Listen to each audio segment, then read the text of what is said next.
Okay, so lately I've been diving into the Crew 9 mission and everything the past couple weeks for my news diary, and this week I kind of did a little bit more exploring on just other topics as well, and I found this really good article from USA Today that I will talk about in another video, but this video I'm going to be talking about this the SpaceX Crew 8 that kind of goes along with the Crew 9 and that stuff. This is where it all started. So the Crew 8, I found this article on Wikipedia, which I have been taught for many years that Wikipedia is not a good site that you shouldn't trust.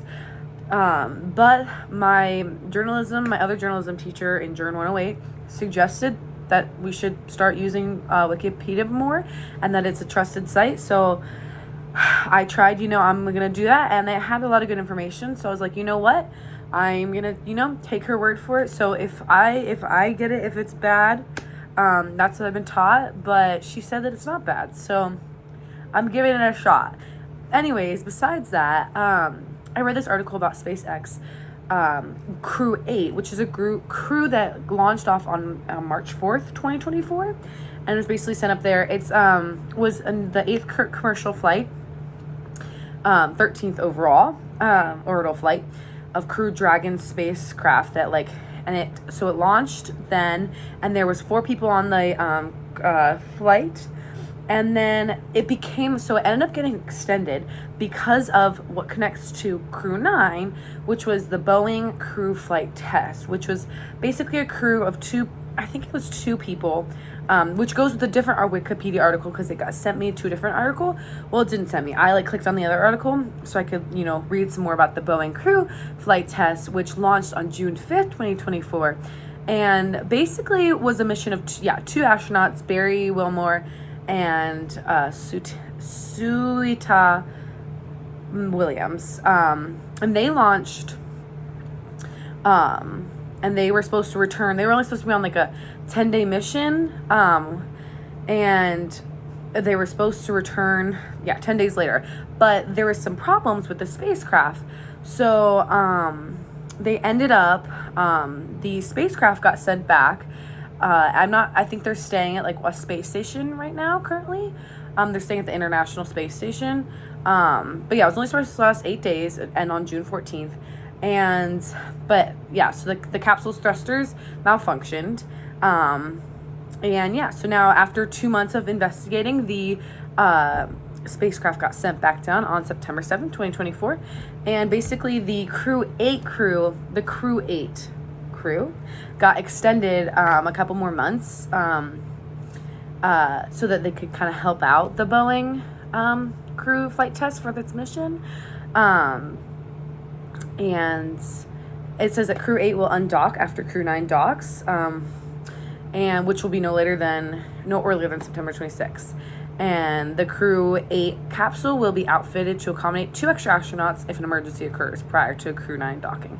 So basically this crew is helping out this other crew, but both crews have ended up extending their missions, which I thought was kind of interesting, and that is kind of why Crew 9 is here as well, because Crew 9 there's only 2 astronauts. There was originally supposed to be 4 on Crew 9, which this is what going into a different article.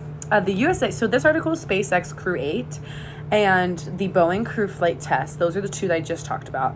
And then the other article that I'm talking about right now has a ton of information. It's from USA Today, and it's how to watch SpaceX NASA launch that will bring home Starliner astronauts home in 2025. So this Crew 9 was supposed to have 4 people on it, but it only ended up having 2 because they need to make room for the other 2 astronauts that need to come home that don't have because they sent their damaged one back home, so they need one to get back home. So they're only sending up 2 people, and the other 2 are eligible for a later flight. But and then the other crew will come back down. So both crews got extended, which was interesting. And this USA Today article was super interesting. It had lots of information. It talks about where, when, why, connects all the different crew, all the different kind of explains. This is what helped me get into I kind of see what's happening with this crew. It's more of a saving thing. And then in addition, it had a video, which was an interview from the 2 people that were on crew, the Boeing crew that was only supposed to be there for 8 days. and talking about how they had, you know, lots of plans for like summer and their children, and like watching their children go to school and all these milestones, and they won't be getting back until 2025. So it's like, it's just interesting to like, you know, hear that perspective and like, how are they really doing, you know, because like it sucks to be stuck in, I'm assuming it sucks to be stuck in space, but like they had a really positive outlook on it. But it's just interesting, I think, to hear the interview. So that was cool, a cool attachment. But this kind of goes through all of it and then kind of explains the launch. So it kind of explained the past and right now. So I thought that was really interesting. It covered a lot of information, the when, where, now, and it was sorted out really nicely, and it had a couple different videos attached. So that was cool, and it had lots of pictures. But yeah, and it just discusses the launch. So on to the next article that I read, which was the really short one from NASA, and it's called Liftoff, NASA's SpaceX Crew 9 heads to space station. It was really short, just a quick read. But what was really cool and I thought important to add with this article was that it had a video of the launch. So I thought that was cool. And this was a part of the thing that I talked about last week, where it had the kind of the website, or like the link to the website that had a bunch of different articles. And I looked at it a little bit closer, and it's like all the different articles around this topic, and then they go in order from like, oldest to like newest. And so I thought that was really interesting and cool to look at. And this was like the newest, or one of the newest ones, from September 20th, from yesterday.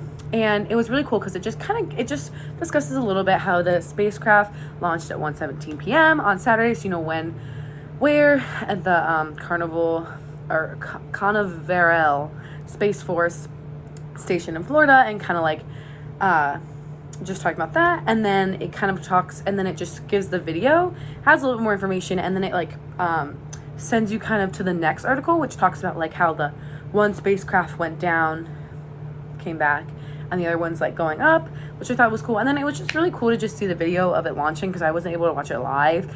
And it was cool because in the video, like, there's people cheering, and I don't know, I thought that was just interesting and cool, because it's like they worked so hard on this accomplishment. They're finally, you know, trying to get these people back who have been gone for much longer than they were supposed to be. And like, yeah, so it was not a super long article, but the next article after that has a little bit more information about it. It's like they pieced together to create like one big story and kind of give constant updates, which I think is kind of cool. And yeah, so that was, thought that was important to include just because it has a video about it, and I thought that was interesting. And then back to the USA Today, this one has, I think this article is really good. It had a lot of information. It was well laid out. It like, you know, told us about everything and kind of briefly explained the SpaceX Crew 8 and the Boeing, which I was later able to, you know, look in deeper with the Wikipedia sites, which I thought was really cool.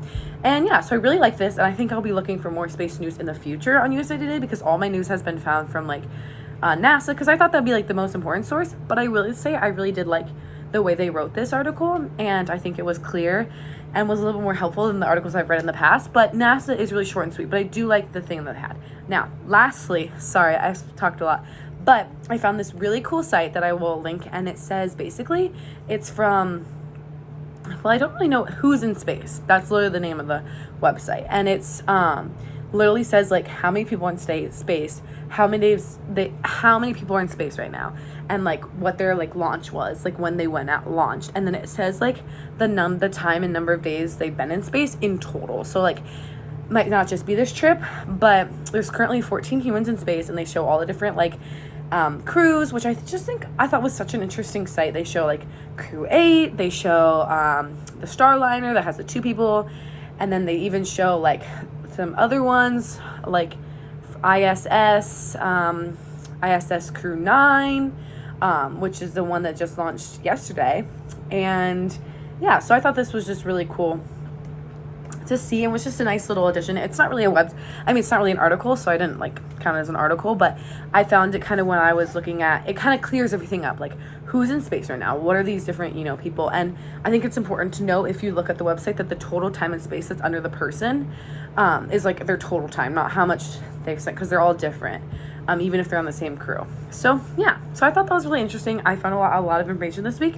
I was hoping to kind of go away from the Crew 9 a little bit because I found some other articles about like Earth having a second moon, and I kind of wanted to discuss that. But I think I'm just gonna wait on that till next week because there'll probably be more discoveries on that because this week was really important for the Crew 9 group. But yeah, so that was kind of a lot of information. But those are all the different articles I read, and I thought they were really interesting, and I learned a lot.